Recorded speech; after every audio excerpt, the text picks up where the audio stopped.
All right, so I was able to join Island Alpine Guides for their AST1 course as their photographer, and I thought it was a great opportunity to kind of refresh my knowledge, since it's been so many years since I've done my avalanche training, to kind of see it from a different perspective. So let's get right into it, and I'll walk you through my thoughts on avalanche training.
So what you can expect in the AST1 program is very much an introduction to avalanche terrain. It's going to teach you the basics. It's going to teach you a little bit of the terminology. You're going to understand where to look for avalanche conditions, changing weather conditions, snowpack information, and it's going to teach you how to read that type of stuff. It's also going to teach you what to bring on a backcountry trip. So they're going to show you how the transceivers work. They're going to show you an introductory lesson to how to dig a snow pit, how to analyze the snow a tiny bit, and also how to use your shovel, put it together, work as a team, in a group, and then companion rescue type stuff. So there's going to be 3 things you take away from an avalanche training course, especially if it's your first one. If you're taking the AST1, what you're going to realize right away is, number 1, you do not know as much as you think you do. And 2 is neither does most people that you probably know. It's an incredible amount of work to be able to understand snowpacks, a lot more than people think. So many factors influence a snowpack. There's an absolute science to it, and there are literal scientists and PhDs that look into snow characteristics. So you will be humbled by realizing you don't know as much as you thought, and also the enormity of how much you still have to learn will be humbling or frustrating to you on that first avalanche course. And yeah, that second thing of people not knowing as much as they think they do. Some people come across as pretending to know way more than they do, and it's just a human trait, especially if you've had a few beers or hanging out with somebody new that you want to impress. They will say how much more they know than they actually do. I've been guilty of it too, but those people are generally the ones you don't want to go to the backcountry with, because they are overconfident. In an emergency situation, you want to have people that are calm, collected, going through the proper procedures, things like that, right? You don't want some crazy maniac running around poking random holes in the snow looking for you. You want to have a guy that's completely stoic, like a James Bond, that could just focus and get the work done, organize a group, and find you if it's needed, right?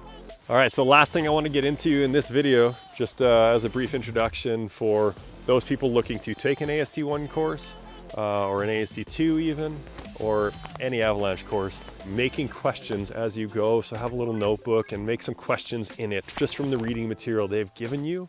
And that way, when you go to the course, what you're going to realize is that the people teaching these courses aren't guys like me that have gone to the backcountry a couple times but can talk pretty well.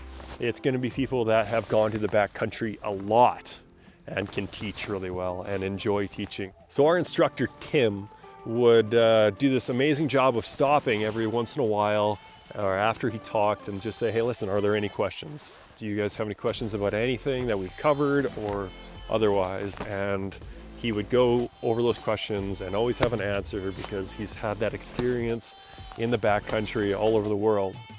So those questions were answered. And if you come to the course prepared and have those questions ready, they're gonna be super stoked to get those questions and to answer them for you. And they're not gonna bullshit you. If they don't know, which is rare, they'll admit it and they will look into it and get back to you. It's an absolute amazing resource to go on these courses and ask the questions. That's the big thing. Prepare, read all the content before, come with questions, and yeah, be super positive. You may be frustrated by your expectations of the course. You may be frustrated by how tired you are. You may be frustrated by equipment, but that day, just have a good attitude. Be pumped that you're just hanging out in the backcountry or learning about the backcountry with like-minded people, and just be stoked on it. Just come in with an open mind, positive attitude. That's going to make your day or 2 days or 3 or 10 as far as the CAA operations level 1 course. So much better, and so much better for the other patrons on it. Yeah, so a story about big lessons learned for me in the backcountry personally was when I did a tour with CAA guiding, and it was called Never Show Weakness. I was invited by a good friend of mine who lives in the mountains, and at the time I did not, and I had a desk job doing a lot of desk work. So I wasn't in the best shape of my life, and I was invited to this multi-day trip called Never Show Weakness. And what I didn't realize is that this is a group of people that were going to be absolute phenomenal athletes. So there was 2 professional skiers. One was Chris Rubens with Solomon, and the rest of the group was basically professional road bikers and mountain bikers on the trip. And it was so hard for me to keep up with that group. I came in with Dukes on some Solomon rocker skis and not even touring boots, and that was just not the right gear for it. And compounding that mistake was just the fact that I wasn't in the shape I wish I was going into it, because the problem is when you are touring, that skin up, especially when you are with athletes that are extremely good and want to move quickly, to keep up with them on the way up means that you are just draining the gas tank for that ride down. And I found when I got to the top, my legs were just 30% of what they would be on a normal day at the resort at best. They were like almost shaking. I had to stop every couple turns. I just wasn't skiing very well, and that got frustrating. And that frustration is something you don't want to introduce in the backcountry. You don't want to have that stress or frustration or emotions in general, unless it's just stoke from coming down the hill or amping up others on the trip. You don't want to introduce those negative emotions, because that's something you really don't want in that dangerous terrain. It's something I was doing my best to overcome. I wanted to make sure I wasn't bringing down anyone else in the group. I wanted to make sure that I could still focus if I needed to, get out of an avalanche slide or save someone else, right? I wanted them to have that confidence in me. So I suppressed those negative emotions and really tried to project confidence and a good emotion. And that did end up changing my mind a lot, and it did help with keeping me sane on this multi-day trip where I was the most exhausted and starving and thirsty I've ever been at the end of every day. And I didn't think I'd be able to go the next day, but it was an amazing thing to do. But if I'm going to give tips out of that trip, the ones I would recommend is understand the trip you're going on, understand the terrain you're going to, ask those questions before you go, and be sure that the equipment you have is right for it. You're doing thousands and thousands of steps every day, sliding heavier skis up. So the lighter you can make it, the better gear you have, the more fun it's going to be.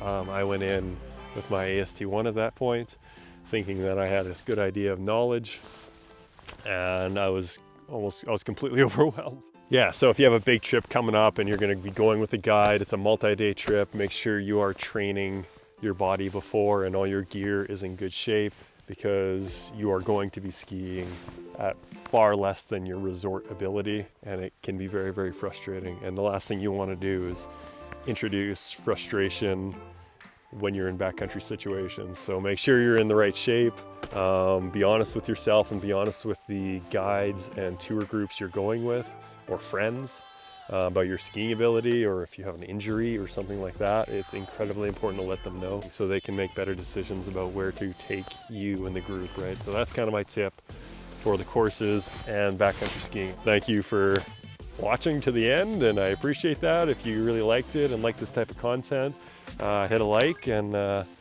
if you're pumped about following me around for skiing and snowboarding and mountain biking and lots of adventure sports, hit subscribe. If you didn't like it, you can hit the dislike and then not subscribe. It's really not that big a deal. Yeah, I'll talk to you later.